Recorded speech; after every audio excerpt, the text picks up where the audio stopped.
お前歩いた。俺が見させてもらったんや。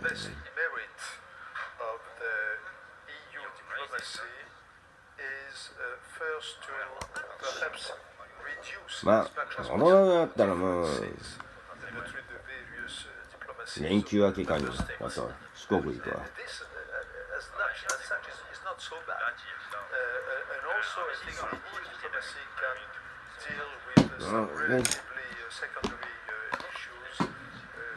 どうなってるの自由信頼でいいわ。いや、本当にこんなにといや、あのカメラどうするんですか。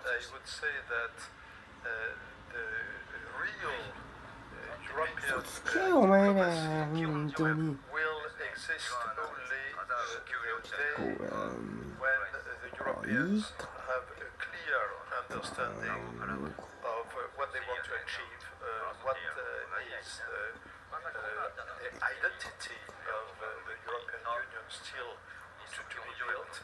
Because diplomacy, like defense, has to do with protecting the identity of political unit. もう遅いね、本当に。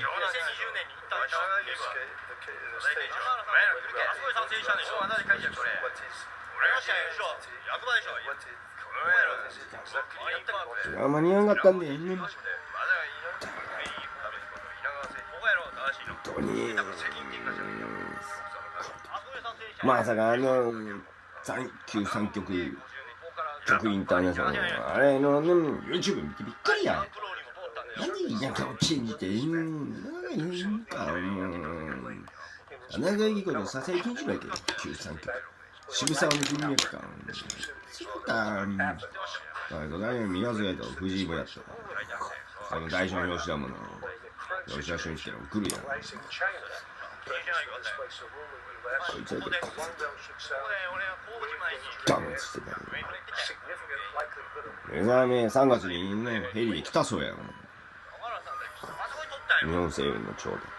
もうここ工事中やったら入れんかってもう知ってるから。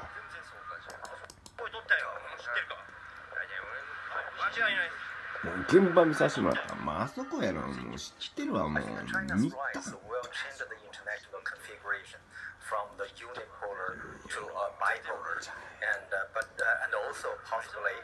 めっちゃ英語化したとか。めちゃくちゃ。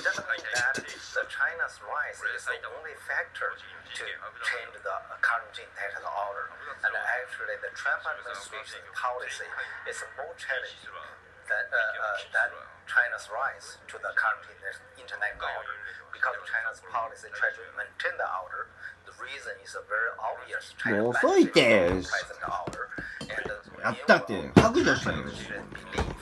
China benefited more from the current order than the United States. That's why they want to change the order, and based on the ideology of anti-establishment. So from my understanding, if we talk about the ideology and the liberalist order, it's and もう滋賀は戦場にあるわ。俺の県で。いや、戦場にあるわ。ここ栃木か埼玉のことやん。演奏させる。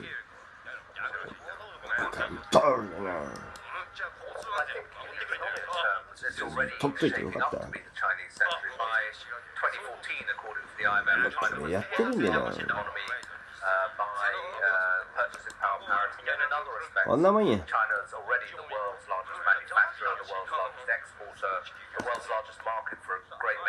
あっちや。これよ。I think most people would agree, probably even Beijing, that America remains the world's dominant political power. And the question is, will that economic mismatch between economic power and strategic power change? China will become the dominant power, not just economically, but politically. It's too soon to tell that, however, on that. There are a lot of different variables. Will there be a direct conflict between China and the US, for example, over dominance of the Pacific? Will China have to be constrained by other things? Maybe there'll be internal disruption to China's politics if it cannot manage to, for example, maintain the current political stability. That could disrupt China's political rise. And finally, there's the question of the rest of the world, because between them, China and the US are not the whole of the world economy. Other major powers will have a say in this. And at the moment, it looks like most of the other major powers of the world, Japan, the European Union, are closer to the United States than to China. So there's a question whether China, even as the world's largest economy, can become the dominant political power without allies. 探してくれて見たりものすごいそうしてる絶対知ってるよ SN 事件あったよおかげでグリーンおかげでグリーンあったよあったんや俺を報道してたよ I think economic growth, success or failure of it will be determined by the degree to which individual countries and regions can supply jobs for the great emerging middle classes in these countries formerly poor. I think what we're likely to see in the 21st century is many people who are either liberated from hard labor or for whom there is too little hard labor to provide jobs. And what will these people do? How will they be employed? And I think that will be a major factor contributing forward. Also, even though world population is declining, we're still in an era of massive male in about 20 or 30 countries, and there's going to be a lot of pressure to provide jobs for people, whether it's in China, in Yemen, in Ethiopia, or wherever.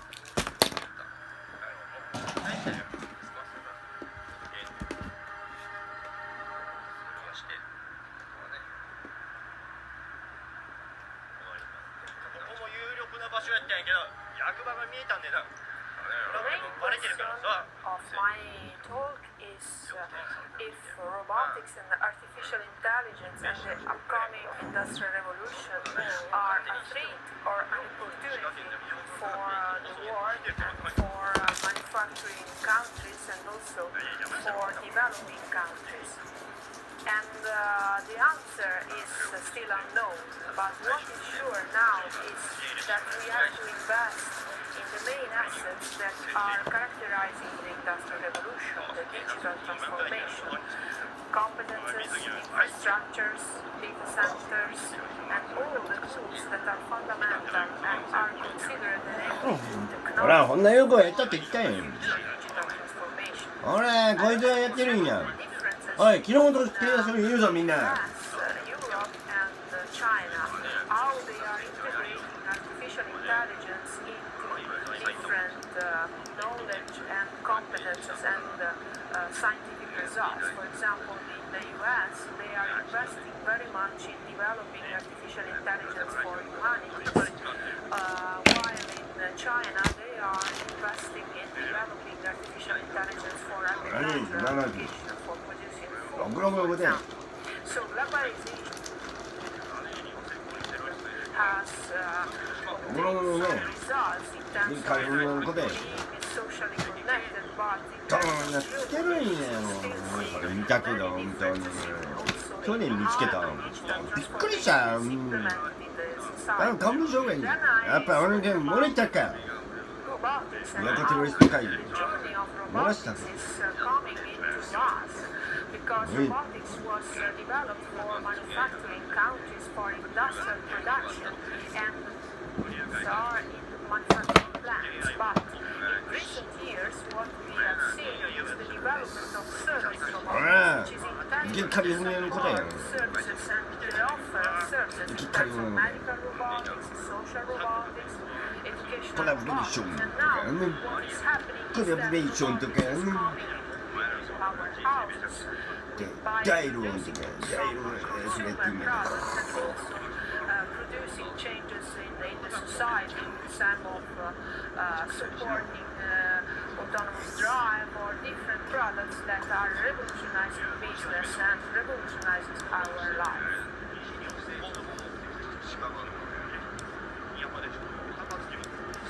おい、花見系、埼玉にいるぞ。ここら辺で3回するぞ。木本翔太のね、長雨町の向こうへ。敬語かな。用心棒でね。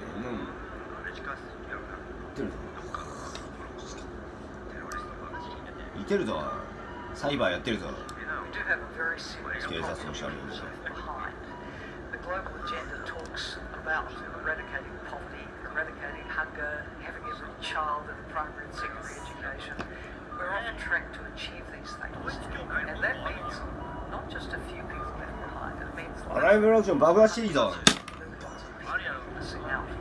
Take education, more than a quarter of a million children.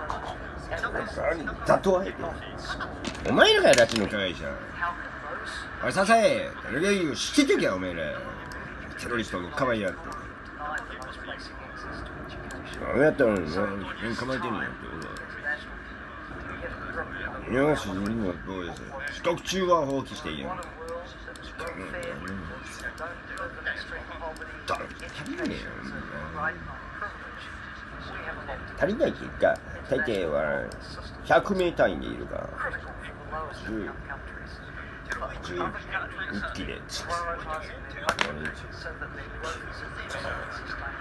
警察署は襲うからな。襲う。黙らしに行くわ。黙れこれ。出てけこれ。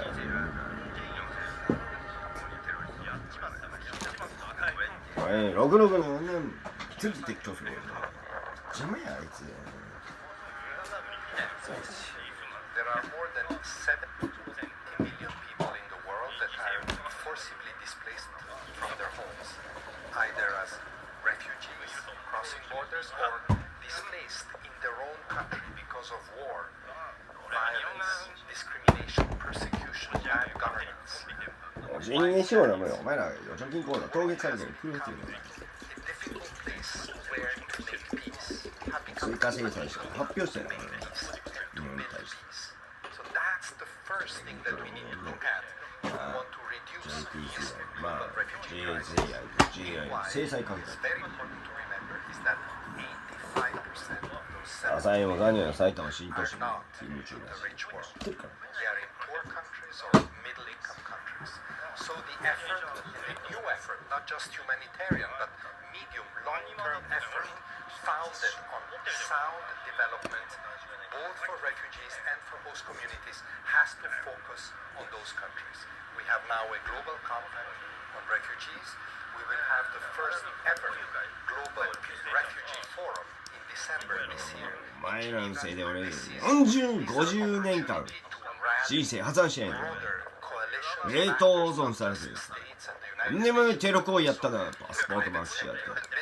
朝が琵琶湖で不法投棄して、ユン職員が発見したが。おい、三日月、お前、この前行くと爆破するだ。応援部隊襲撃するだ。さすがにこっちのね、吉本で。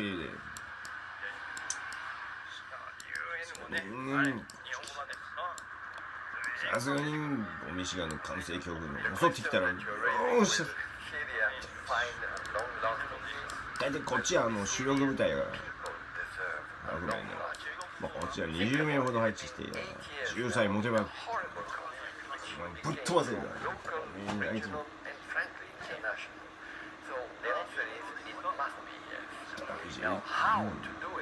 車でしか来られんから。どの道にね、制裁食らったらさ、原発もあるじゃん。ガソリンスタンド止まるで。スタンド全部止まるで。石油ステーション止まるで。止まるで。兄貴新聞さん無理やろお前ら。連合総領原体決定が軍隊の朝さんは今こっちへ宇都宮攻略したんでな、埼玉に。address 遠く方面に信号 members of the trilaterals and their guests. 回せんね、工 I 藤 think 会 my focus will こ be っちおっとけヒゲの One 黒い is 抑えた multilateralism has been 全然ダメだ荒波消えたら水は今ここの農場所長場所に警察の護送車両でサイバーテロをやってるで multilateralism is a threat that we have to make every effort to rejuvenate it, adapt it, and make sure that it continues to help government to keep the economy. こういう機材を乗せてさサイバーテロやって移動し My た second message was to do with the much longer term consequences of short term policies and mechanisms, and that is really the consequences of climate change. I believe that many of the issues that we're debating もうすぐ退散したけどねただでねカナダ空港に去ったけど 20 years' time, if we have not acted now, climate remains something that is hospitable for our children and あっさりねソロ目的やん非公開のさ many of those who 栃 know 木 me のあたり or my friends 空火 will have to do with inequality, and in particular the inequality that women have to そ suffer う and 起きて have みや had to suffer for a long time. どうなんだよ As such is a 宇都 major 宮おかしいやろ addressing women's 筆も women's なんだよ situation and the inequality that they face will held quite a weight. 京都でさ京都の前にするってね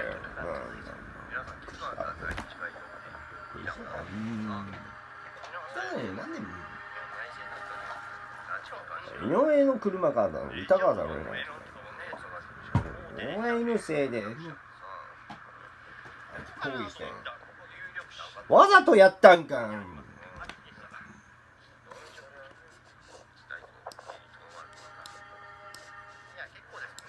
We're living through an era of rapid and disruptive change. And that's across the board, economy, society. And what we're seeing is that nowhere is that disruption more 持ち逃げしたやろもう遅いて We're all familiar もうその占領させてるわ民主派の会で with the inexorable change that we're seeing in planet's ecology as a result of climate change. But a major part of that discussion is how does energy 何の transition いかにできるか decarbonization of our 死には抜け穴になったら for about 2/3 of 完成曲襲ってくるんかな How will that impact climate change and can we 国が四国 transition era rapidly 遅いんじゃないか縛るの that will take us to a state どういった北四国の西部遅いんじゃないか is cost competitive on the grid. In a few years, renewable energy has reached 33% of capacity of global power generation. It's the fastest growing segment and costs are increasing rapidly. So what we're going to see is a rapid movement towards いろんな準備完了したから also going to be ね disruptive for the 同時に business models of today. It's going to imply new geostrategic connections as countries move away おーさすがに resource is going to become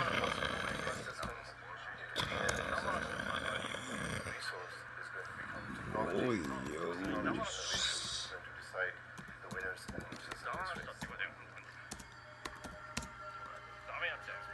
何ねクソコソコソしやがって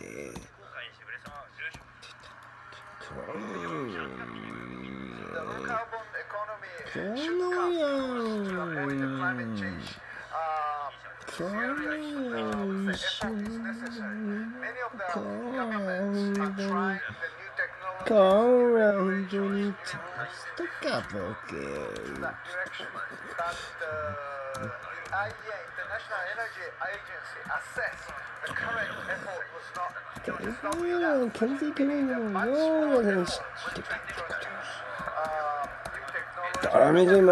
New technology or carbon-related 車にないで絶対来ない difficult sector in the 無駄なの北陸自動車を利用したのもう石油のストックないやろないんやろ or triple our efforts to make it happen. One of the areas which IEA focused on is hydrogen. Hydrogen can be used to store the electricity generated by wind or solar, which is very volatile, and storage is the key element. So battery may not necessarily be enough, so hydrogen can be used. And also hydrogen can be used for steel, cement, some of the industries where the decarbonization is very 知らん場所やったら That's another area. The third one もうちょっと整備せえよ。 new transformation for もうちょっと整備したれよ。 for gas producing countries. 建設といい They ね can もうちょっと remove carbon dioxide from oil or gas or coal. もうちょっときれい Then に整 these 備せえよ。 hydrocarbon change into the very 放置しせえや、暴言しやな。 climate friendly resources. てめえ、邪魔しちゃうよ、これ。後ろに降りてるよ。お前は知っててくれ、ラチ。 Stranded asset. So maybe the hydrogen is one of the key area. We need lots of infrastructure building technologies are necessary, but hydrogen may give us a good chance to achieve the sustainable future.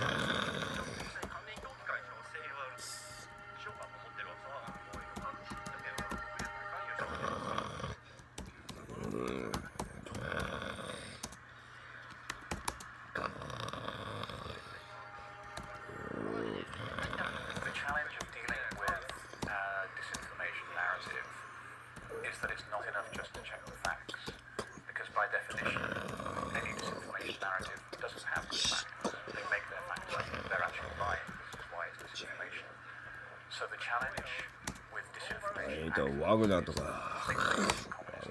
グナーピー。仮名で。高い金で。あとはね。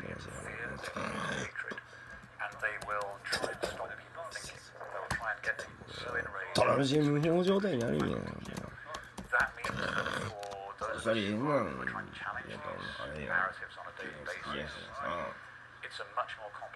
自由ってさ、こうあんた見合ってるからね。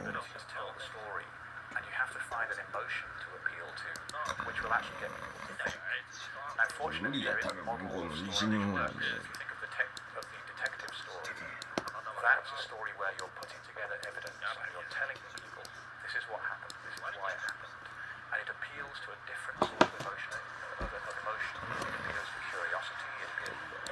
離れんだろうね、さすがに。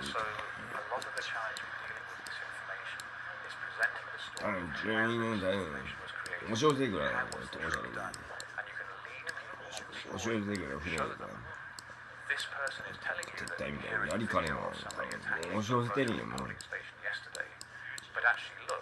白いがいいね、ナンバー福井ナンバーに会話が手続きしてるんじゃないかな。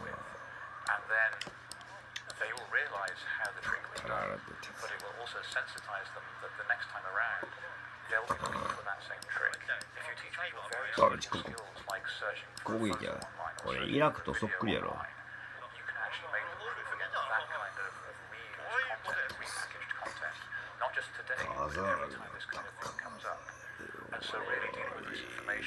まさかこの宇都宮、栃木、埼玉って、新潟ってもしかしてカザール帝国なの？なぜかスポーツプロエネルギーが今こっちの埼玉の新都市に合同庁舎にいるらしいな。埼玉スーパーアリーナの近く偶然じゃなかった。お前ら知ってたね。赤ペンキ事件。ダメージスーパーアリーナ戦場になるやん。15連戦の時のone of the greatest innovations of all times, and what's interesting right now is that urbanization is, alongside with digitalization, こんなところにいいんやん very, と very strong economic し force かもホテル for ど innovation. うせいい As ね more and more あ安いんじゃないとかやん move into cities and こんなライブ行 areas, く必要ねえよもうやめとけ面会も無理 urban なや areas つ were important during the industrial era, but they are increasingly important in a knowledge-based economy. And what's interesting, なんか無視した especially for a person like me who comes from a small city like Stockholm, is that there seem to be room for cities outside the mega cities as well.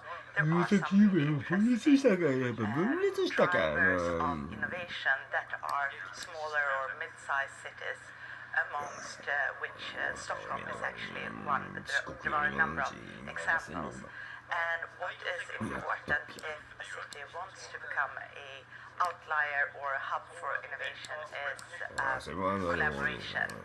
If you look at urban innovation especially, you need to have a strong public-private partnership. The mayor needs to gather people from private sector, from academia and other stakeholders around the table and work together to solve 交通の便悪すぎやな problems. 最 And I 近 think す we ごい see that to a quite large extent right now, and I hope we'll see more of it going forward. あれ聞けばはあこんなところでやってるからカラーリングルーどうぞさつ俺言うわどうぞ人気感がほっとけ I have to say a meeting, a global meeting. 弱えよ言ってるぞ今頃 Asian Pacific 呼び出せよちょっと悪すぎるぞおめえ was very, very multidimensional, if I may. Multidimensional in the great tradition of the Trilateral ホッ Commission. トカンパニー悪質やったらあんまり変わるし公開じゃない Experiences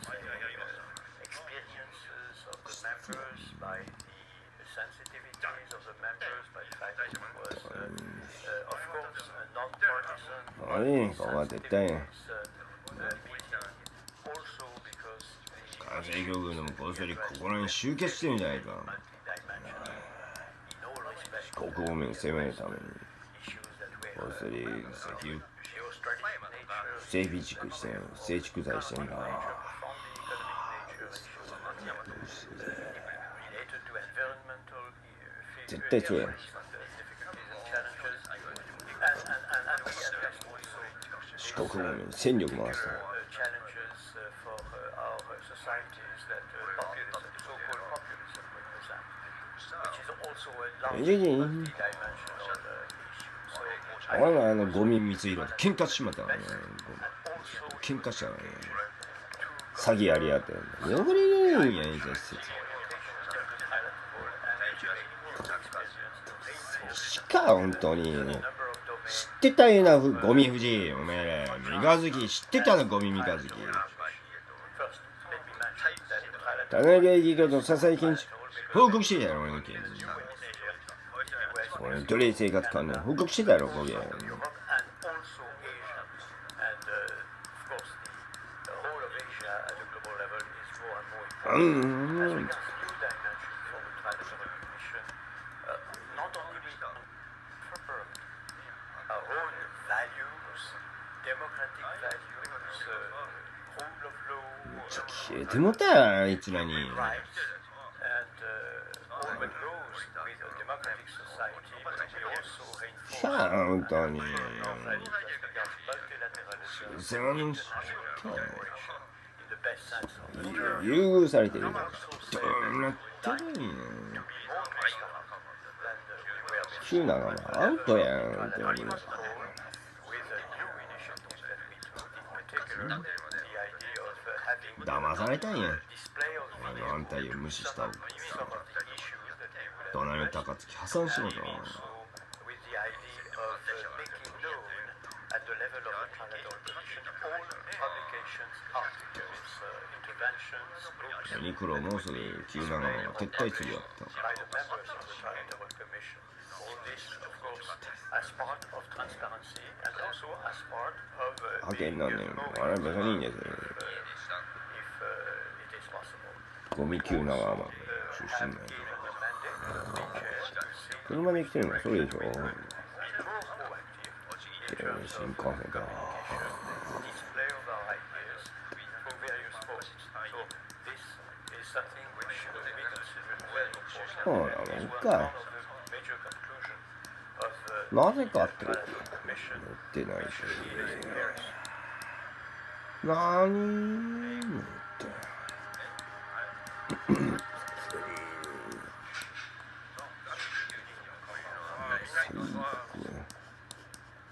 Hello, I'm Megan O'Sullivan. I am the new chair of the North America group of the Trilateral Commission. I wanted to take this opportunity to say a few words about the Commission and about our future. As you may know, the Trilateral Commission is a storied institution, an organization with 46 years of history of having an impact on big ideas, on bringing people together across different sectors and across three different geographies, that of North America, Europe, and Asia. But we are on the cusp of a new chapter, one that builds on that history, but really reorients ourselves and puts us in a position to make an impact in very, very different worlds. And the reason why I have such confidence that the Commission can remake itself is because there is a need, and the Commission is well suited to meet that need. And that need is quite simply that in this day and age, in these political landscapes, the need is simply for more organizations, more individuals, more entities to take up the mantle of defending a rules-based order, an order that values and is committed to democratic principles, ideas like free trade and human rights. And we also have a need for more ideas to help us tackle new challenges, or certainly challenges that are new to this generation. And there are many reasons why I think the Trilateral Organization is so well poised to meet this need.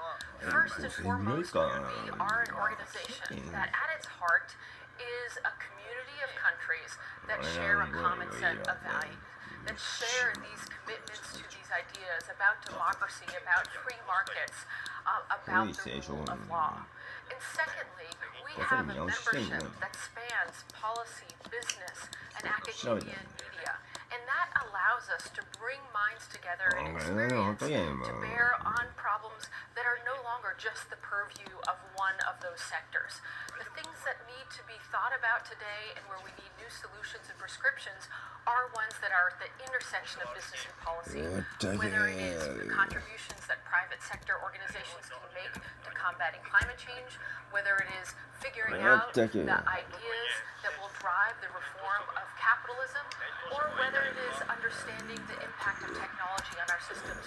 All of these things need business, government, and others at the table to help with.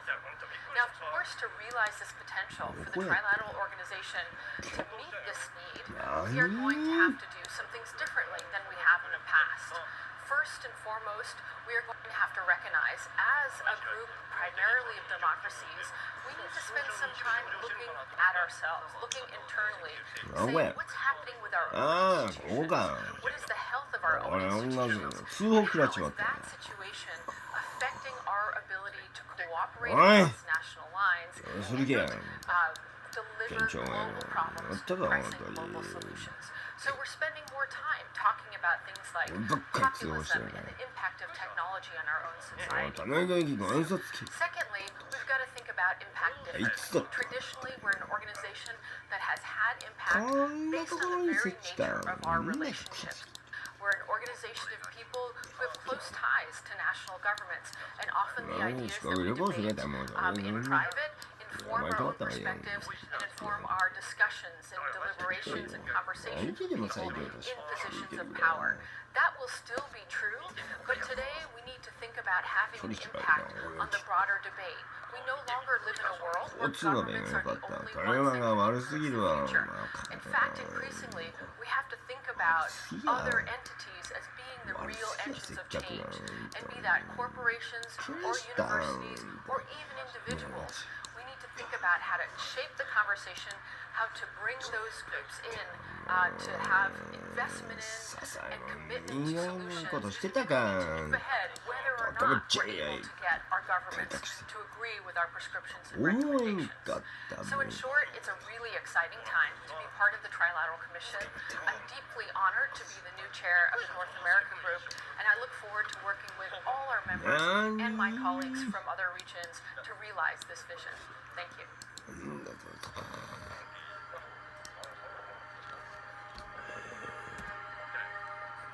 なかなかダイヤの6いるとはな、びっくりした。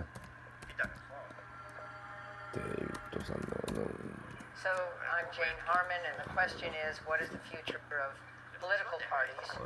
I can speak to the U.S. more than anywhere else. I was a member of our Congress for 9 terms and left because it became so partisan and dysfunctional. At the Wilson Center, we study this, and there are some remedies to the problems, but bottom line, in the U.S., our tradition is 2 parties only. In Europe, there are multi-party systems in most countries, and we're seeing the rise of populist parties. In the U.S., we have no populist party. We have a Republican Party that is now dominated by our president. We have a Democratic Party where most of the noise is coming from the far left. Don't have anything to represent the center. That is a challenge for the U.S. going forward. That is something I work on, and that is something that the Wilson Center is hoping to improve, because if we are to convey at least a majority view in the United States, essential to making our foreign policy and domestic policy effective, we need to reach for the center so that we have all parties participating. And hopefully we'll advance that goal here at the Trilateral Commission. それで田中真由美さんはなぜうちの刑事が大量にやりやもう俺に首だ So I'm Jane Harmon, and the question is, what is the future of political parties? I can speak to the U.S. more than anywhere else. I was a member of our Congress for 9 terms and left because it became so partisan and dysfunctional. At the Wilson Center, we study this, and there are some remedies to the problems. But bottom line, in the U.S., our tradition is 2 parties only. In Europe, there are multi-party systems in most countries, and we're seeing the rise of populist parties. In the U.S., we have no populist party. We have a Republican Party that is now dominated by our president, and we have a Democratic Party where most of the noise is coming from the far left. What we don't have is anything to represent the center. And that is the challenge for the U.S. going forward. That is something I work on, and that is something that the Wilson Center is hoping to improve, because if we are to convey at least a majority view in the United States, essential to making our foreign policy and domestic policy effective, we need to reach for the center so that we have both parties participating. And hopefully we'll advance that goal here at the Trilateral Commission.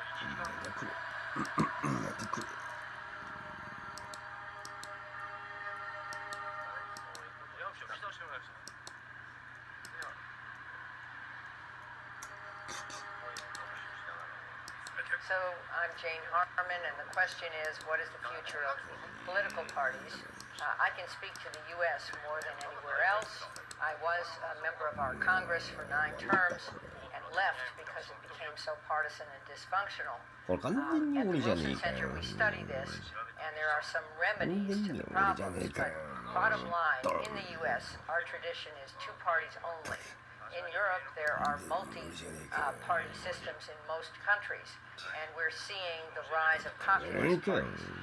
In the U.S., we have no populist party. We have a Republican Party that is now dominated by our president, and we have a Democratic Party where most of the noise is coming from the far left.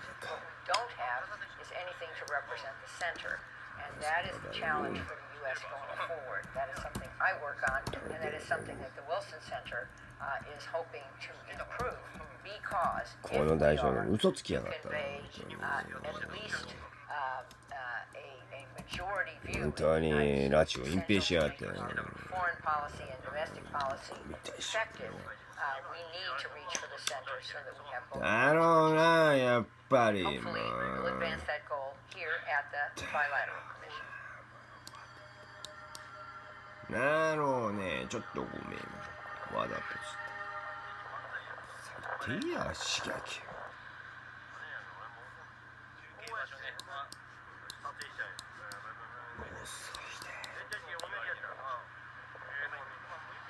石川のところ、襲撃していいぞ、みんな。マリーのところ、襲撃していいぞ、トライブ。先それで銃撃戦になるで。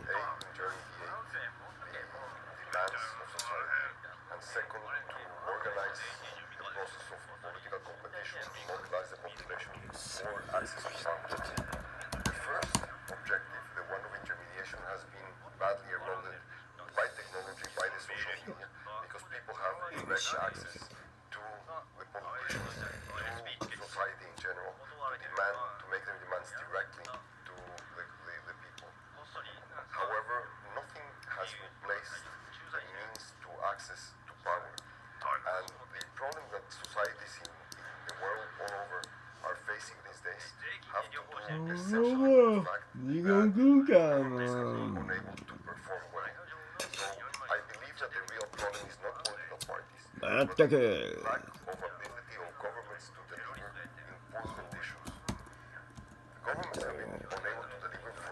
水きっかりやねん。たっか銃戻しやがったよ、本当に。いきますよ、本当に。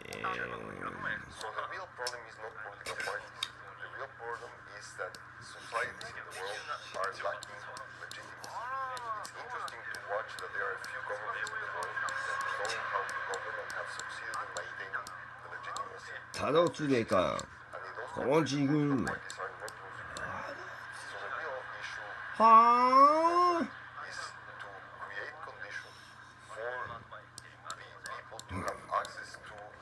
OK、しっかり。なんでないんだ。なんでなんでここにないんだ。このまま行けば経営で個人やれねえぞ。新幹線も作るのかよ。考えろ、本当に。大体動きわかるか。距離ね。距離やから。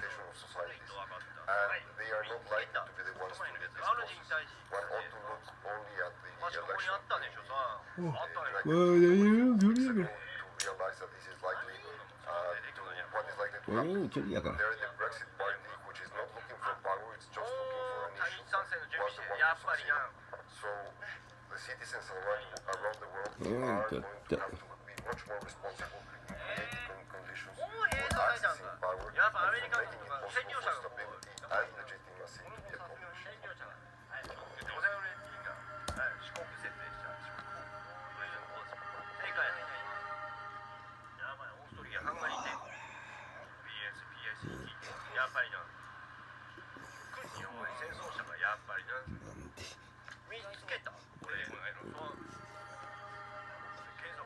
The best way for companies to surf the digital revolution is to build trust with their customers and to build trust with their employees.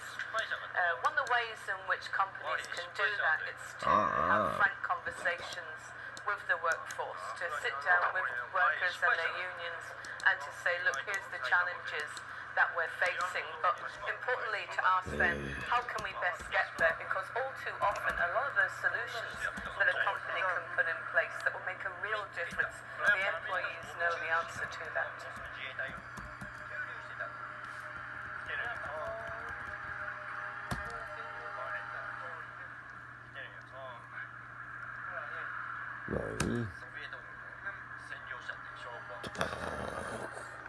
The best way for companies to surf the digital revolution is to build trust with their customers and to build trust with their employees.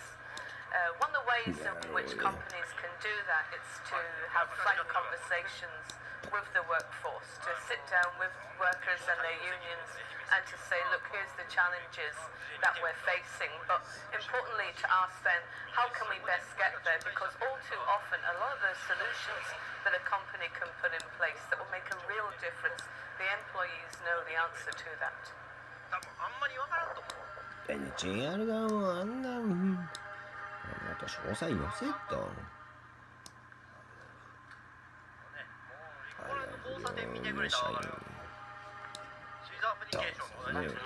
させるじゃん。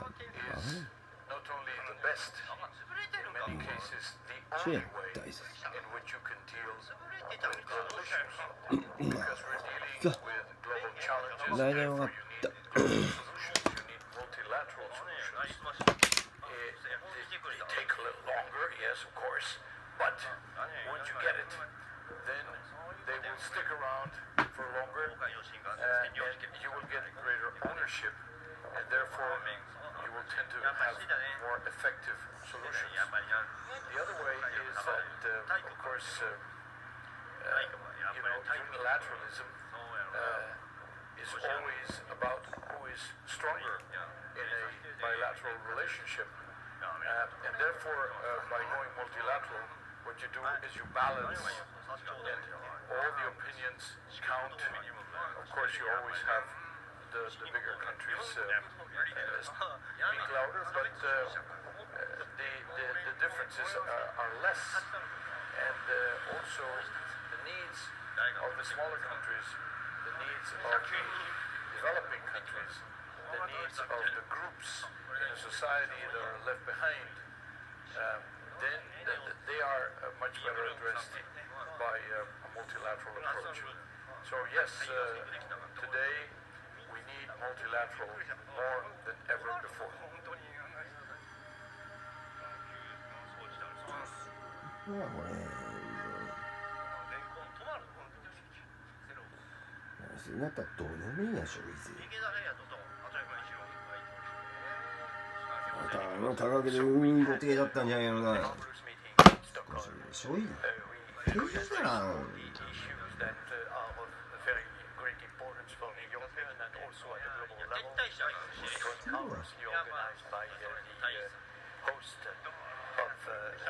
the Swedish chapter, and we appreciated enormously their organization. All the panelists were very, very stimulating, interesting.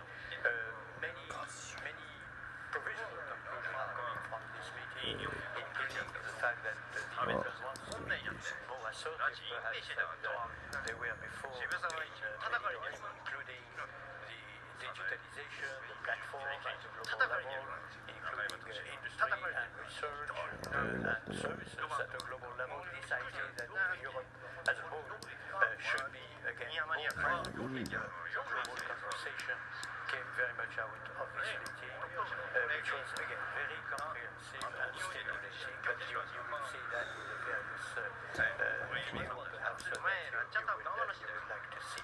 Now I have here we have rendezvous in Washington because it would be the trilateral and the three pillars of the trilateral, the entire world, if I may. And this is a Washington meeting which will take place in March 13 to 15. And so we are with a big rendezvous which will be important and where we will discuss the global issues in the tradition of the trilateral with a vision of an open world, free world, a world which is taking stock of science, technology, and the new wave of innovation, and also respect our fellow citizens is attached to democracy, is attached to equality produced by the working of a market economy, a living market economy. So, à bientôt. We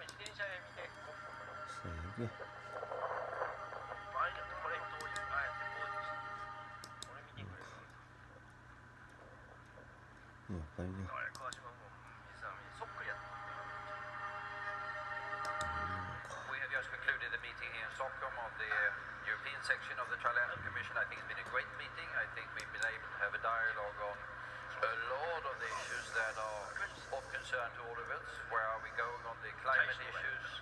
How is the digital transformation going? What is the security really going to look like in the digital world? Where is Russia heading? What are the Americans up to? What will be the consequences of Brexit? So virtually all of the issues that are topical concern to us Europeans at the moment have been on the agenda during these particular 2 days in Stockholm. And then I think we have also been enjoying the company of this very diverse and very interesting and increasingly young group that is the Trilateral Commission Europe.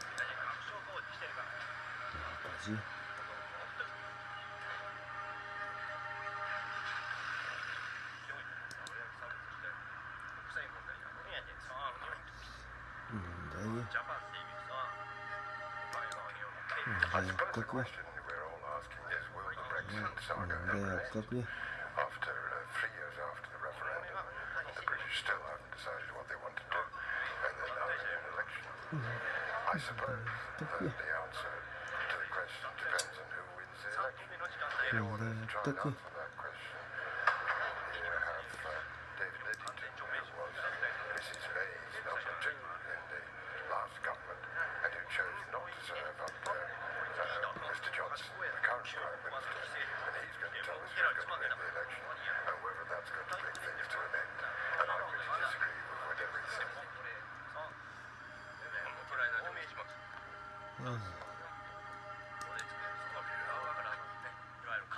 いないんか。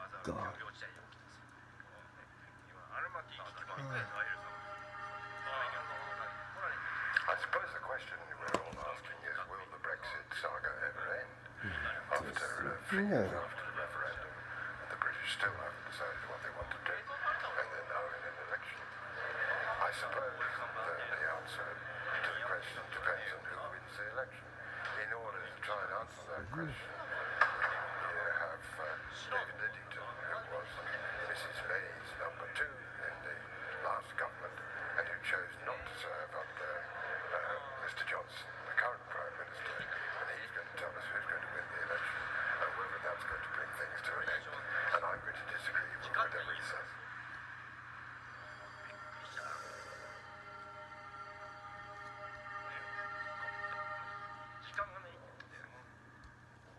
すまん、もう遅いね。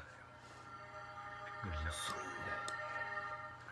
I think that the relations between Russia and the European Union are in the stalemate Yeah. right now. There has been no major movement in either direction since the European Union accepted the so-called 5 federal democratic principles almost 4 years ago. Both sides apparently believe that time is playing on their side. They can sit on their hands waiting for something to change. However, I think that on both sides we see more and more fatigue and more and more tension to やっぱ俺の覇気のけ。 this relationship. I do hope 最低やん、本当に。 that the summit おい、やめや。 turns out やめないぞ、藤井。藤井。お前らよ。 opens テロ行為、撲殺したんか、これ。 いい加減にせんと本当に。 stumbling block on the way to 遅いぞ、シガ全土。 process. If we're able to 一周 create できて at least some positive dynamics there, it would be easy to proceed on other issues where Russia and the European Union have common interests.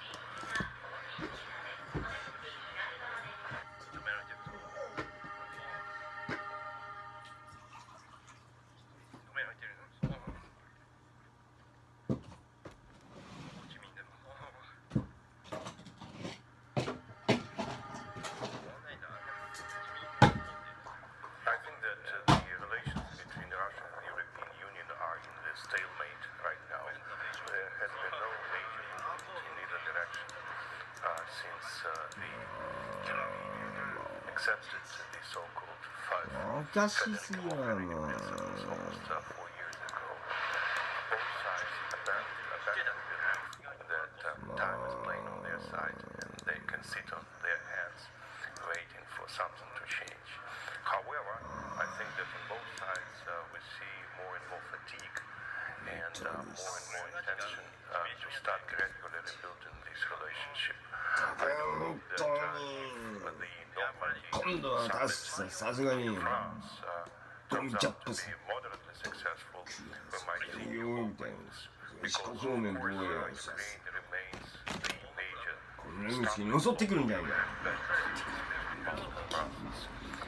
それ備蓄してんやろ。茨城の沿岸地帯。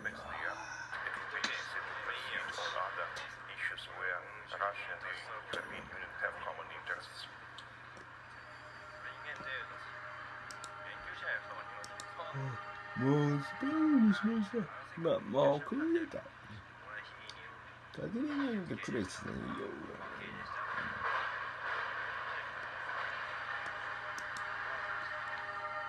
おい、あなたやってるよ。I believe the technology can enable our democratic principles, わざとやってやろ freedom of 今 speech, freedom of assembly, and really freedom of information so that we can make smart decisions about 俺いじめってわ how かり and まし where た we want to take the future of our countries. I think we have to be mindful of how the technology can be used against us and educate our citizens about those risks. But I え think でも無理や technology truly is おい腹に消えた女の society 水飴 that we should あ continue 使ってるよこの辺に潜伏してるぞみんなおめえ返事を言ったらさっさとせえよ自分のコミックルガにあかけに行ったまああいつらがね人気アップありがとう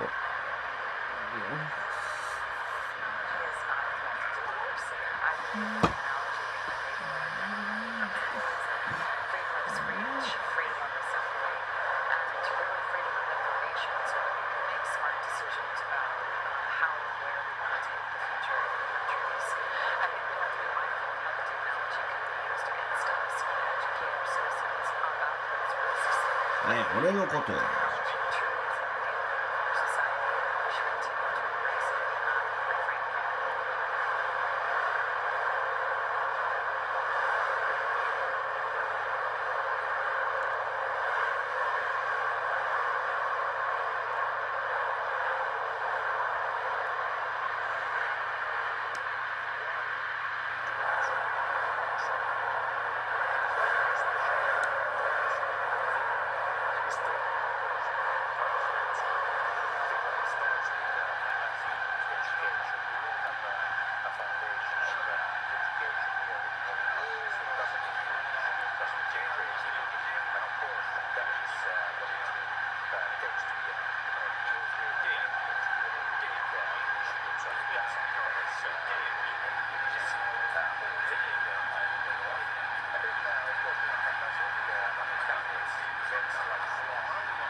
裁判も食らうしパスポートは破棄されるし無断手続きはさせられるよ今テロ国家ってことで国家って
もう死ぬやんお前のせいだよ人生めちゃくちゃやっちまって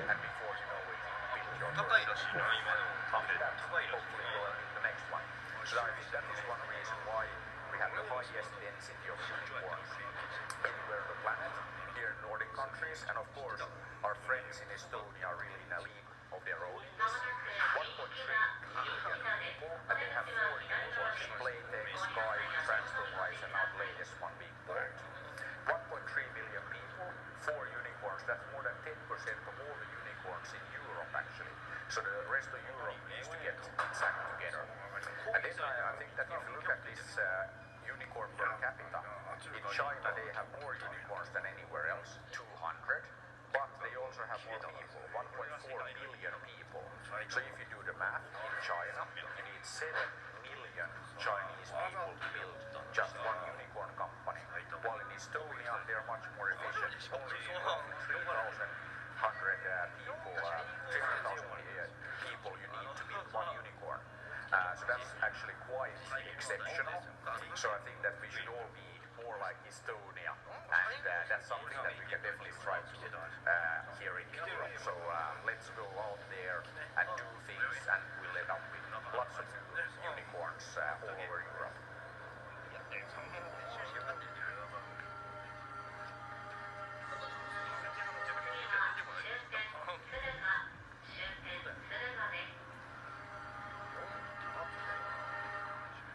For us in the European Roundtable, which gathers the 55 largest companies, most important companies in Europe, Europe's competitiveness is absolutely key.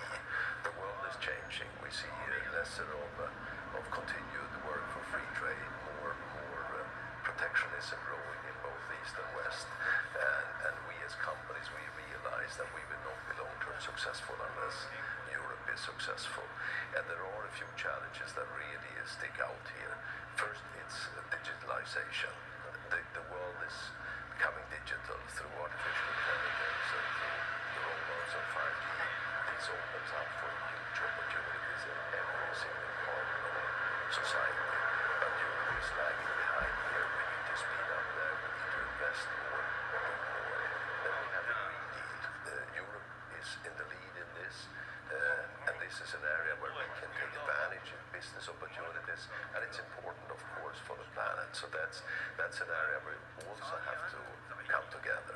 And then, of course, we are believers in free trade or free trade under agreed rules. And this is now a threat, and we need to stand up for it. But also, we need to be realistic and make sure that we navigate this new landscape in an effective way.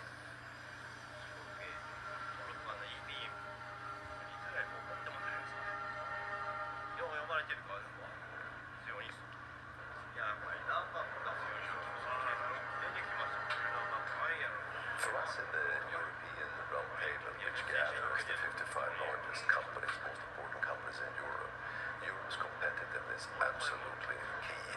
The world is changing. We see lesser of continued work for free trade, more protectionism growing in both East and West. And we as companies, we realize that we will not be long-term successful unless Europe is successful. And there are a few challenges that really stick out here. First, it's digitalization. The world is becoming digital through artificial intelligence and through the rollouts of 5G. This opens up for huge opportunities in every single part of society. But Europe is lagging behind here. We need to speed up there. We need to invest more, do more. Then we have the Green Deal. Europe is in the lead in this. And this is an area where we can take advantage of business opportunities. And it's important, of course, for the planet. So that's an area where we also have to come together. And then, of course, we are believers in free trade or free trade under agreed rules. And this is now a threat, and we need to stand up for it. But also, we need to be realistic and make sure that we navigate this new landscape in an effective way.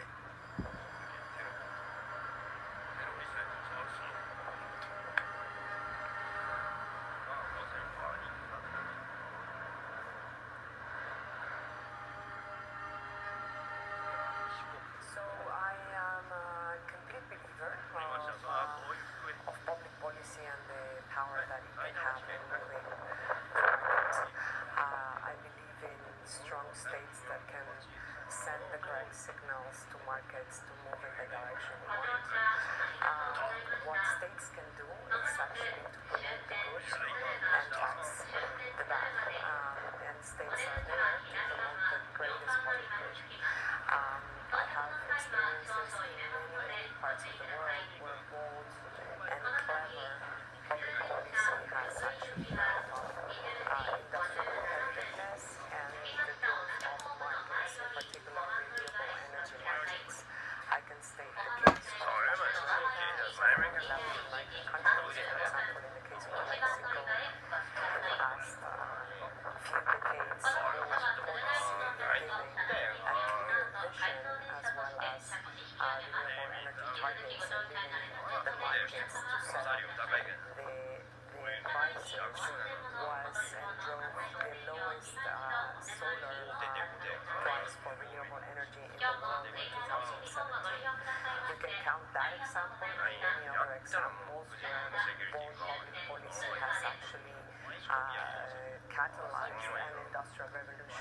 they could. We are in a moment of a planetary emergency. We are both in a nature crisis as well as in a climate crisis. And if the states don't raise up their bar and put strong policies in place, it's going to be difficult that we get where we want to get.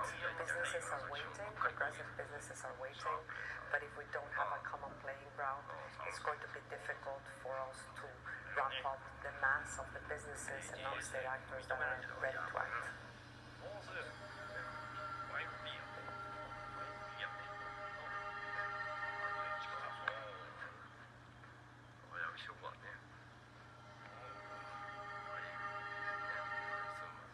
Well, on the one hand, the European Union is very well equipped.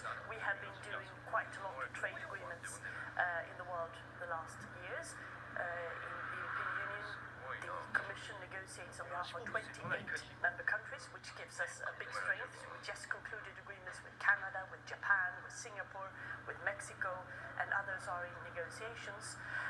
But of course, with the changing climate, with countries not respecting WTO rules, countries going increasingly bilateral, there is a challenge there. So we are looking at how to reform our policies, of course, to be still able to do trade agreements, to strengthen the WTO and reform it with other like-minded countries, but also to protect ourselves against countries who are not playing according to the rules, and to make sure the level playing field is respected.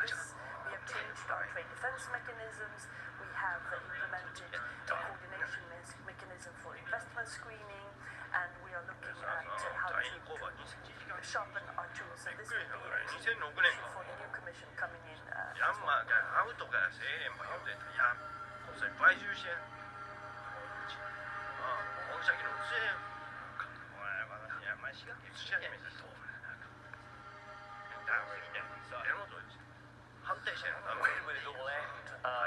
Brexit. I think the truthful answer is that we will know with the general election on the 12th of December the time to complete the first chapter. Either Boris Johnson will win, in which case Britain will exit the European Union on or about the end of January 2020. Or alternatively, if there is a majority for the opposition parties combined, then there will be a second referendum in the middle of next year. The trouble is neither of those outcomes is going to settle things definitively, because the second referendum, it might well lead to a narrow vote relating to the EU, but that would not end the division in the United Kingdom.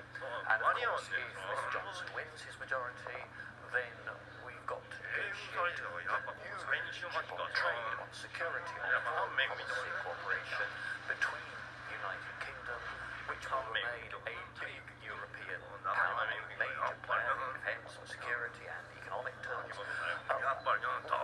Next door to the European Union, the 27 countries are going to be my country's most important trading partner, our closest geographical democratic neighbours as far as I can possibly see.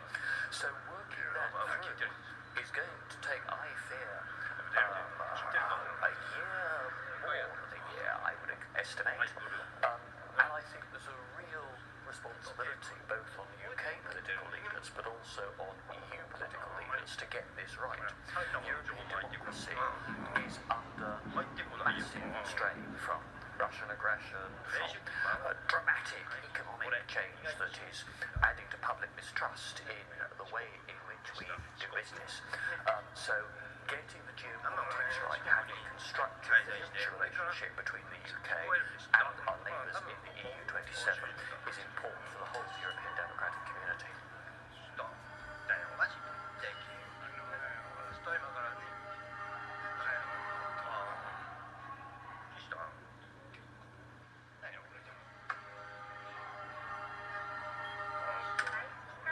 I don't think anyone wins in trade conflicts, and even the word war is, I think, a bit overstated, because wars end up being zero-sum. One wins, one loses. And in the case of trade, it should be a win-win operation.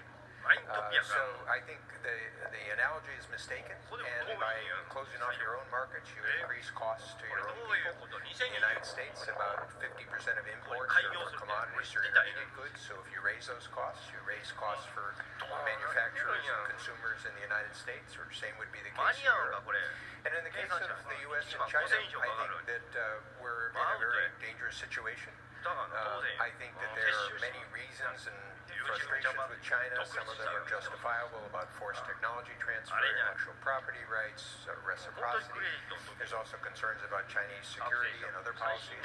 But I think you can find allies within China on a number of the trade issues, and you actually want to try to keep pushing both sides to a rules-based system. So I think that the path that we're on with China has led to more of confrontation. And in fact, what you're probably going to need to see is some combination of competition, cooperation, and confrontation, or at least drawing lines on some issues. So I think with a country as big as China, you need a more multifaceted policy.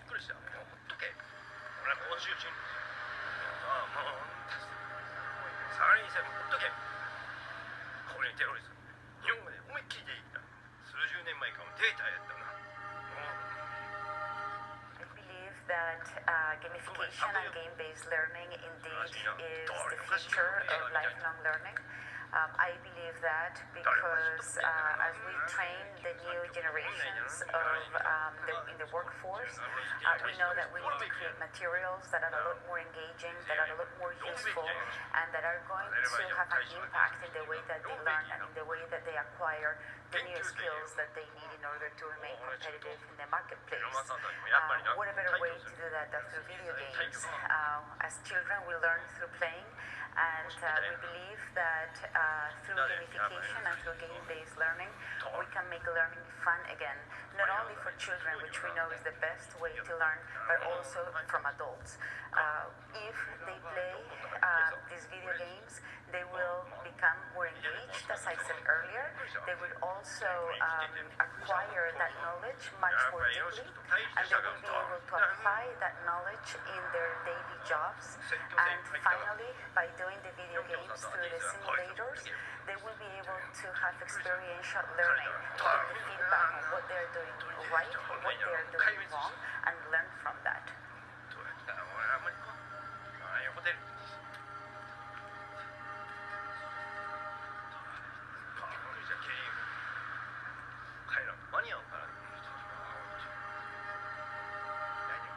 Very clearly, I think the world is moving towards a secular economy. It's a necessity. When you look at water scarcity, when you look at waste pollution, everybody is now aware of that. If we want to make a conciliation between the planet for our children and economic development, we need to move towards a secular economy, and by education, by innovation, by a different way of doing business, both for citizens and also by companies, we will make this move which will help us collectively to have a planet great again. Thank you.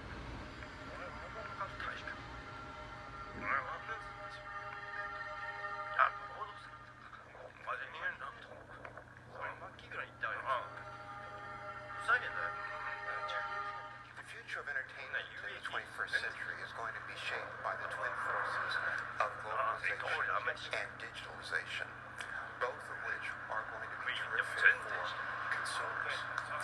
Digitalization means that people will be able to consume entertainment wherever and whenever they want, and globalization means that that opportunity will be given to people around the globe. While there's some concern that large companies are going to dominate the future of the entertainment landscape, I actually have a different view, because I feel that digitalization is very empowering to creators.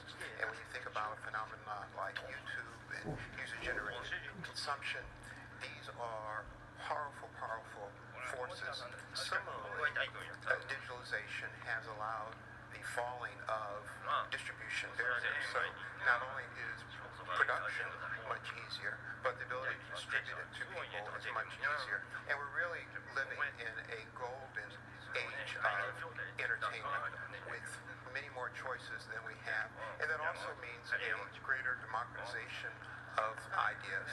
And again, all of this is happening on a global scale, which is really enabled by digital technology.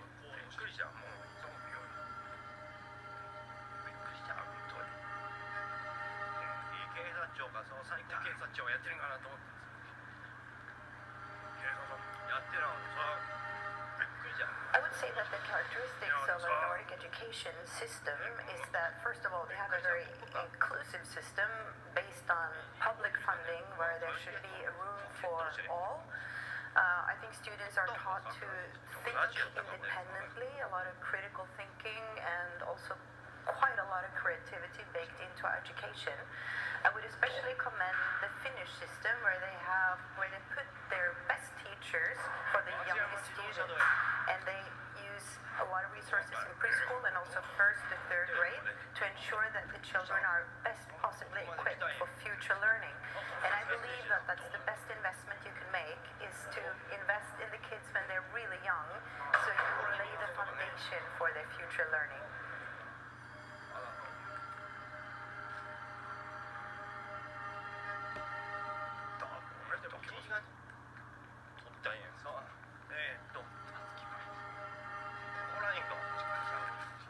What is actually the biggest threat from cybersecurity for Europe? Of course, we can concentrate and focus on the security side, but I would take it a bit on the other side, that if we really go to focus too much on the security side, then it really would slow down our development. I think the biggest threat is that we lose competitiveness. And that is for me the whole part, because if we want to be leaders in innovation, we should also know innovation, it has two aspects. First, I think you must have a great idea, but you must be the first. So that means speed. And we must make sure that I think we have an ability to be innovative and to be the first and to have speed. So for me, that is the biggest threat of cybersecurity, to get it slowed down.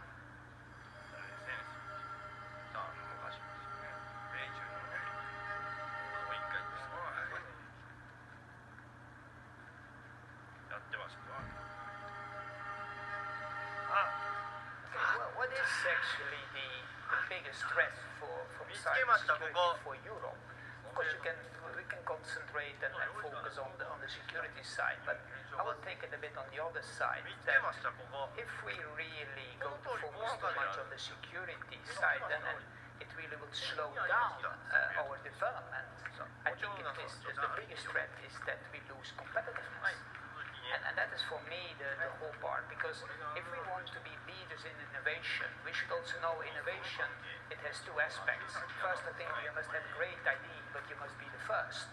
So that means speed. And we must make sure that I think we have an ability to be innovative and to be the first and to have speed. So for me, that is the biggest threat of cybersecurity, to get it slowed down.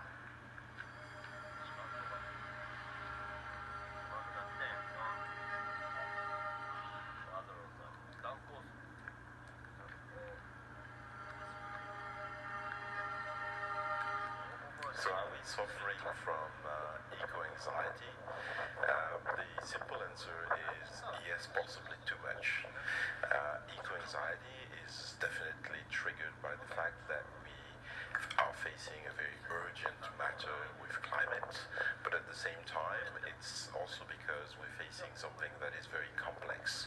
It's very difficult to understand the impact of climate change, and it's very difficult to understand the solutions to reach a low carbon economy. So in the world of investment where I am, what I see is those who are actually acting every day to invest in climate change investments and low carbon economy investments are actually less susceptible to eco-anxiety, because they can see the result and the impact of what they do.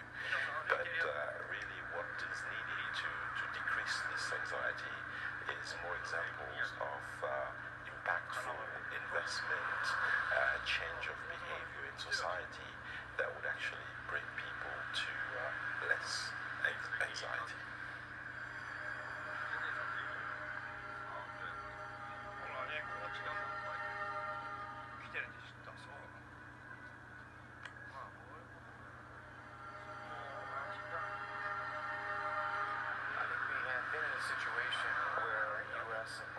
European support for Ukraine was very well coordinated, and we were maintaining a consistent pressure on Russia to begin to negotiate seriously about ending its occupation of eastern Ukraine. Unfortunately, I think now the impeachment dynamics in the U.S. have really knocked U.S. policy off the table. We don't have the people, we don't have the engagement, we don't have the same focus, and as a result, I think that takes a lot of the pressure off of Russia to negotiate. I'm hopeful that as we have a Normandy format summit, possibly on December 9th, it may take a little bit longer, but that can retain some of that negotiating dynamic. But I'm afraid that right now the situation is much more difficult for Ukraine than it should be.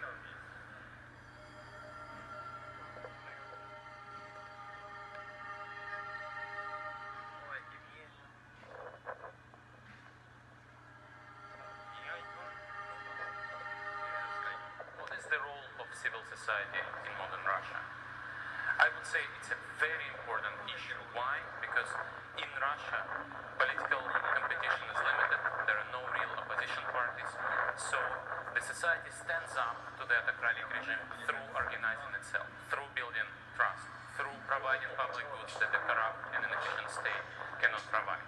And it's not just protesting corruption. It's not just about asking for democracy and rule of law.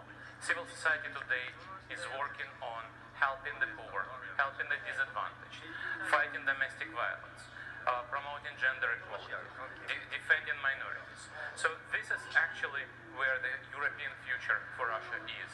And luckily, with the new communication technology, with internet, it's easier to organize itself, it's easier to inform itself, and it's easier to promote change, creating new Russia that eventually will become part of greater Europe.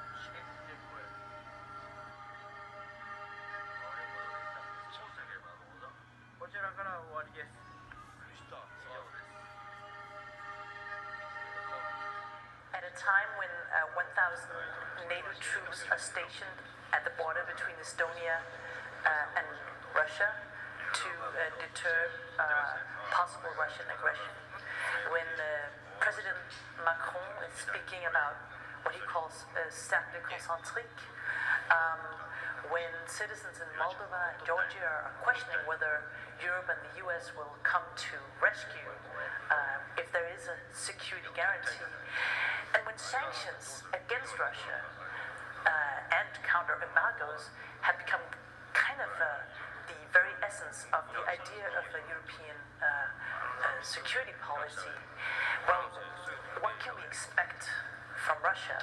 We know that Putin is actually more popular than most of his competitors. But will Medvedev be a different leader than Putin? In short, can we expect a different kind of trajectory from Russia in the coming years when the bureaucratic elite inside Russia is focusing more on digitalization than what some might call modernization? As always, the views on Russia are diverging.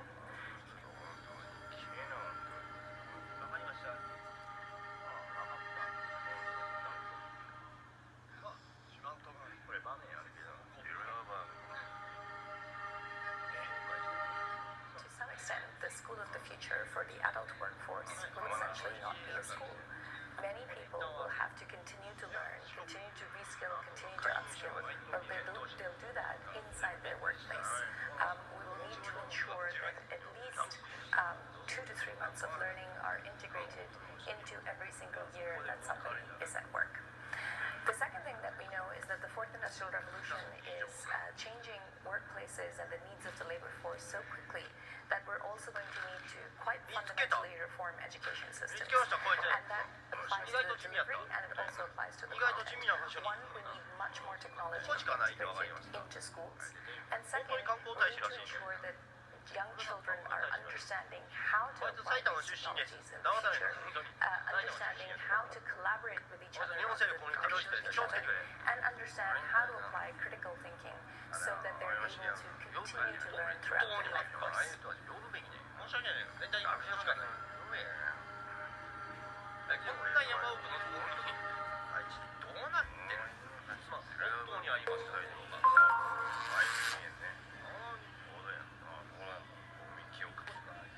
So basically, when you look at the state of innovation in Europe, I think there are three fundamental trends that you need to be aware of, or these are sort of three fundamental facts of how innovation has been evolving over the last few years. And I would say that those three are: the first is that talent is being concentrated in very tight and small clusters, and this is very atypical and unexpected. We thought the digital economy would distribute talent geographically and people would simply connect processes of different types. But the truth of the matter is that actually there's something about knowledge, particularly this form tacit knowledge, that doesn't travel very well. So we're seeing these very tight clusters emerge in places like Boston or Silicon Valley or Hong Kong or Singapore or others around particular areas of knowledge. The second development that I think is significant is that we're also seeing a concentration of productivity growth in very particular companies, what the OECD calls frontier firms. And productivity over the last 10 years has really skyrocketed in those firms, but has stalled in every other firm within the market. So a few firms have become highly competitive and more so over time, and others are simply falling behind in terms of growth. The third fact that I think is significant is the geographic distribution of those companies and of innovation. So we can see that China and the US concentrate almost all of the startups that we can term unicorns that have a value of more than $1 billion today, mostly again in China and the US. So there are big gaps around the world, there are a few in Europe. So what this depicts is a world of concentrated talent, concentrated productivity growth, and an empty hinterland with these very particular clusters of startups and innovators. And this poses, I think, major challenges to Europe. Fundamentally, I would say two. One is we need to attract these firms if we want to have high quality and numerous jobs in the future, and we need to attract these companies if we want to have fiscal traction and be able to fund public services moving forward and sustain our social contract. So if I was a policymaker, and this is my final message, and it has been in the session today, it would be we need to focus our economic policy on developing these frontier firms, providing them with the talent, providing them with the frameworks and the capacity to grow and do well and innovate and bring wealth, jobs and tax revenue to Europe. And if we don't do this, I think we're going to face a major challenge of employment and public service funding. Thank you.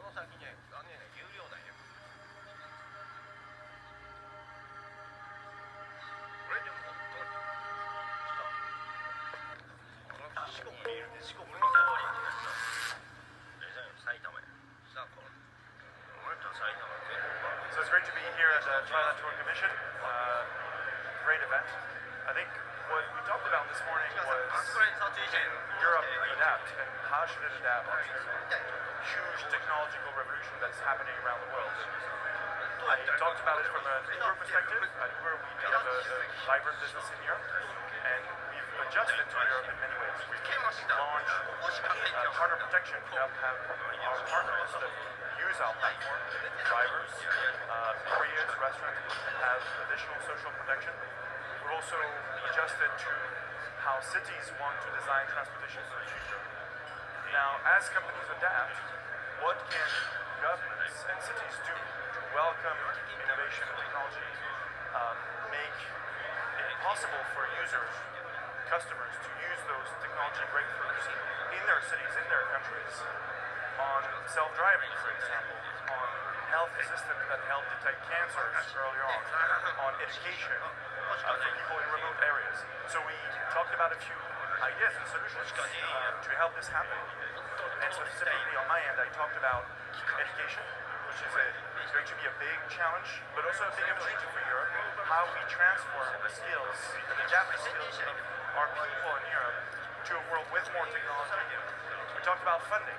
What can governments do to channel funding, to invest in technology that is born in Europe and leads from Europe? And we also talked about regulation. How can government accept and welcome innovation, disruptive innovation sometimes, and design rules that make it possible while also preserving the social contract and any incumbents whose jobs may be needing to change due to technology. So these are some of the solutions we talked about, and overall there was a great consensus in the room that Europe has got fantastic opportunity, massive opportunity, and that both global companies and European companies can help with that.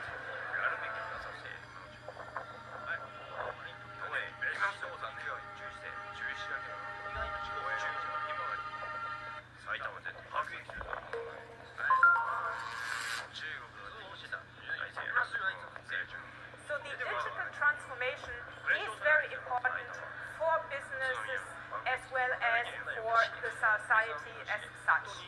From my perspective, it includes a number of technologies which are, on the one hand, artificial intelligence and pattern recognition, secure cloud, and also ubiquitous connectivity and the Internet of Things.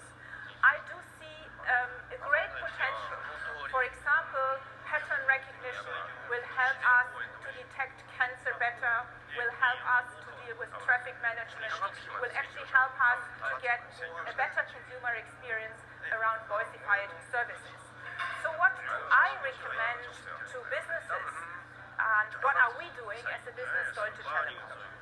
So number one, I would advise anyone for your own business to figure out how you can leverage pattern recognition to improve customer experience and automation.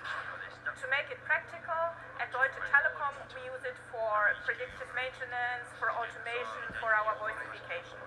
But more important than technology is actually for all of us the necessary cultural change. In the past, many big corporates were organized in a very hierarchical and tailoristic, top-down, command and control manner.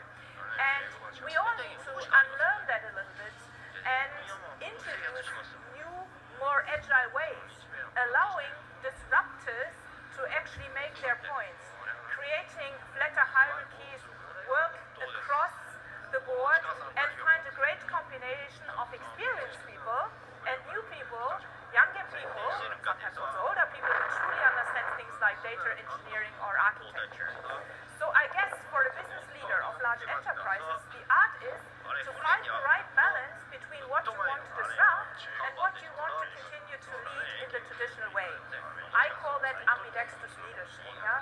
Some things you want to run in a structured way still, while others you want more disruption and innovation to truly succeed.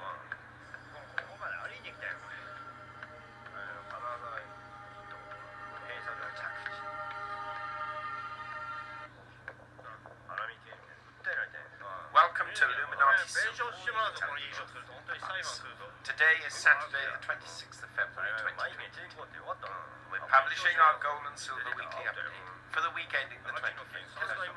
And what a turbulent week it has been. Certainly one to test traders' nerves, that's for sure. So let's take a look.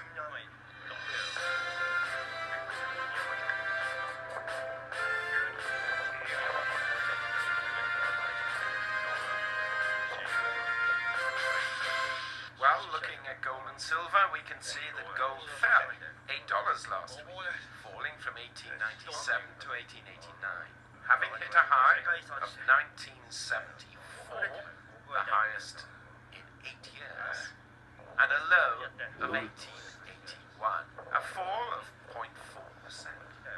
In sterling terms, gold finished the week at £14.09. That's up 13 pounds. And in euros, it closed at 1,676 euros. That's unchanged. Silver did better proportionally. It rose 30 cents, rising from $23.97 to $24.20, having hit a high of $25.64 and a low of $23.71, a rise of 1.25%. In sterling terms, silver closed at £18.10. That's up 47 pence. And in euros, it closed at 21.53 euros. That's up 0.36 euros. Gold to silver ratio fell from 79.1 to 1 to 77. Like equities, cryptocurrencies were extremely volatile, and Bitcoin ended up down $717. And currently stands at $39,257. It was down over $5,000 at one stage on Thursday. Dow Jones closed on Friday at 34,058. That's up 834 points on the day, and down 21. The S&P 500 closed at 4,305, up 95 on the day, and up 37 on the week. And the Nasdaq Composite closed at 13,694, up 221 points on the day, and up 146 points. was also quite turbulent. Brent crude closed at $97.93. That's up a whopping $4.39 on the week, though it did touch $104, and it stayed there. Obviously, it would have been up around $10. And WTI crude closed at $91.59. That's just a rise of 52 cents.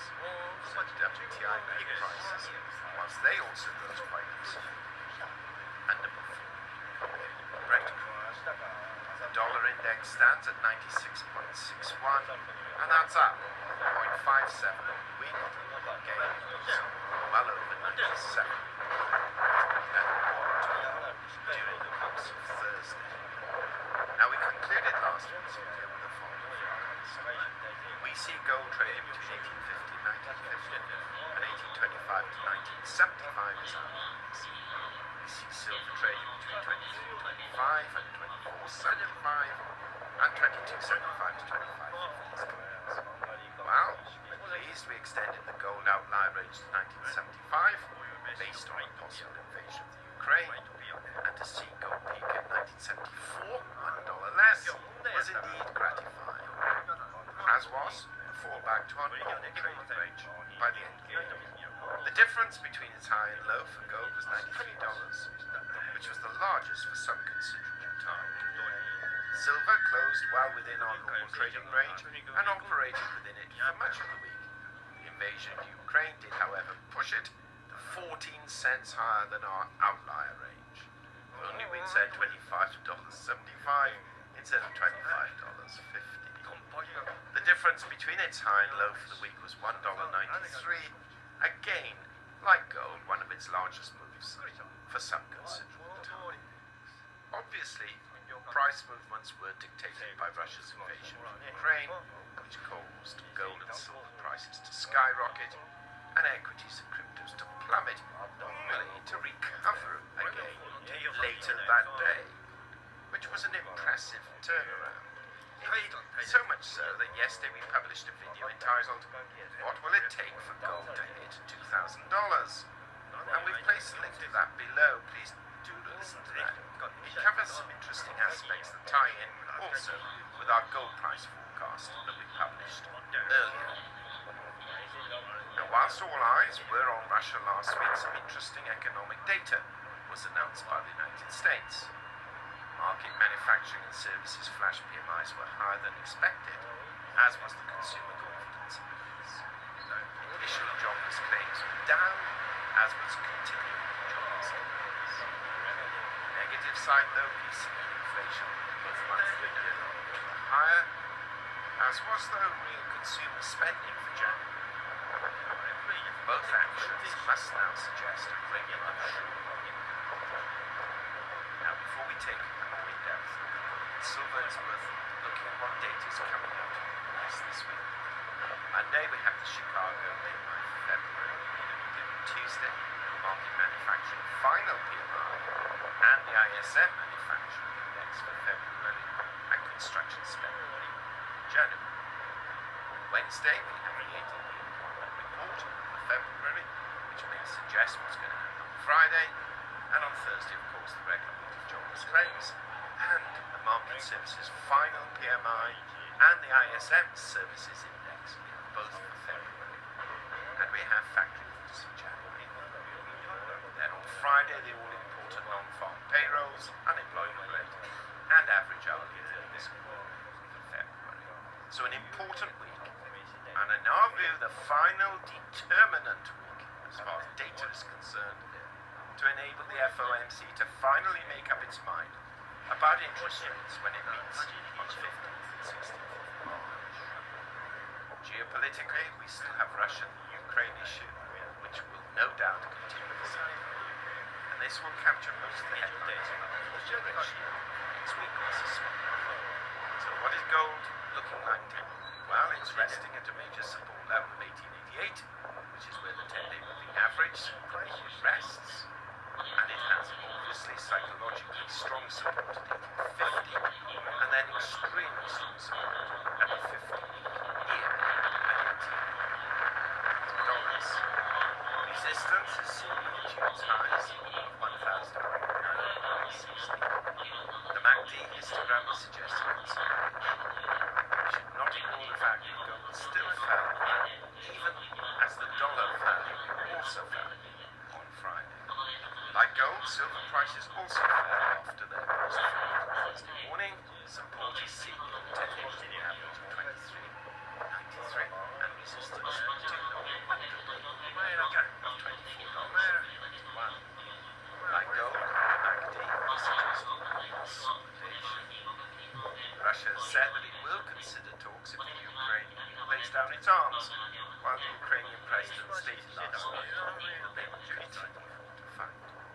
So once again, a prediction for gold and silver this coming week is going to be extremely difficult, and almost again entirely dependent on Russia and Ukraine.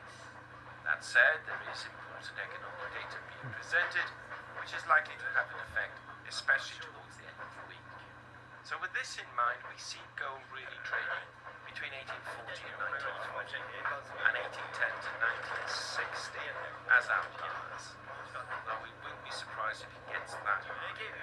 We see silver trading between 23.50 and 25, and 22.75 to 25.40 as outliers. What do you think? Please do share your thoughts. Meanwhile, thank you for listening. If you haven't done so, please subscribe to the channel. Not forgetting to press the bell sign so you're notified of our videos as published. And as always, we wish you a safe, enjoyable weekend and prosperous week ahead. Illuminati silver owners come from a background of banking, international wealth management and economics.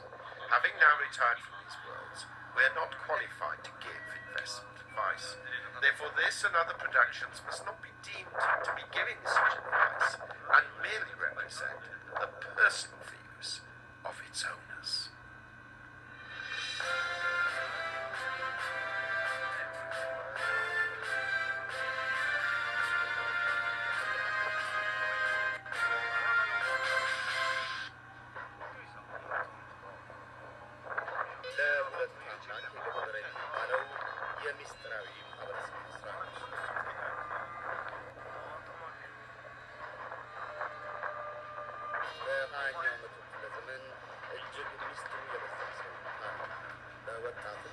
የሶስተኛ ዲግሪ ፒኤችዲ በመያዝ ከተመረቀበት ዩኒቨርሲቲና ከአውሮፓ ክብረ ወሰኑ እስከ ዛሬ እሱ ነው።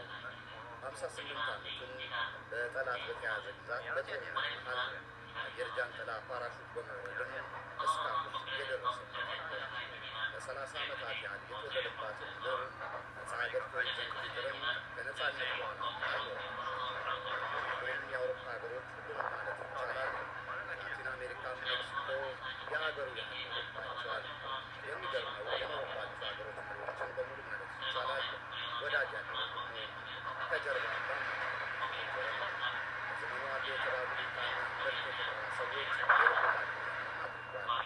የፈለገውን ሀገር መሪ ከአውሮፓ እስከ አሜሪካ በአንድ የስልክ ጥሪ ማግኘት የሚችልም ይባልበታል። በዚህም የተነሳ ዛሬ የአውሮፓ ህብረት የሚባለውን መሰረት ለመጣል የበቃ እዚህና ለሌሎቹ ስራዎችና ነገስታትና የሀገር መሪዎች ታላቅ የሜዳሊያ ሽልማት ሊሰጡ ቢፈቅዱም እሱ ግን ይጠይቃል። በዛ ህይወቱን በችግር ድሃ ሆኖ ቢኖርም ዓለምን የለወጡ ታላላቅ ድርጊቶችን የመሰረታል። እነዚህም አንዱና ስሙን በክፉ የሚያስነሳው ደግሞ ቢልደርበርግ የሚባለው የሚስጥር ስና በልጅነት የተጠራ በስተርጅና ወደ ሰይጣን የሚሰራ ድርጅት መስርቷል ያስባለው በዘመኑ ሀብት ሳይኖረው ወደ ጉዞ ላይ ነበረና ማንም የት እንዳለ እንኳን አይደለም። ገና እንደሚሰራ የማወቅ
Passammi, aspetta.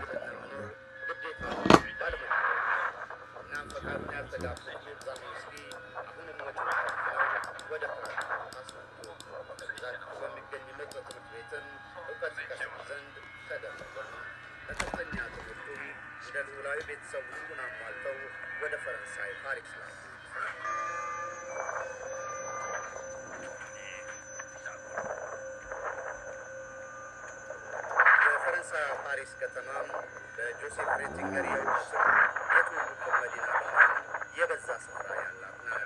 ሮዛን ዊስኪ ልክ እንደ ልጃቸው የተገባውን አሟልተው ነበርና ወደ ፓሪስ የላኩት የተቀላቀለውም የመሳፍንት ልጆች የሚበዙበትን ስብስብ ሆነ። በእውቁና የአውሮፓ ባለጠጋ ልጆች ይማሩበት በሚመረጠው የሶርቦን ዩኒቨርሲቲ ያጠና ዘንድም የመረጠው ደግሞ ስነ ጽሑፍ ሆነ። እንደ ሌሎች የባለጠጋ ልጆች መከማተል የሚያበዛ ለትምህርት ትኩረት የሚሰጥ ነበረ። ከዘመን ጀምሮም እስከደረሰበት የ20ኛው መቶ ክፍለ ዘመን ድረስ ትግረግ የሚባሉትን የሥነ ጽሑፍ መጽሐፍ ድም ሳያስቀር ከዳር እስከ ዳር ተወጥቷቸዋል ይላሉ የታሪክ ጸሐፊዎች።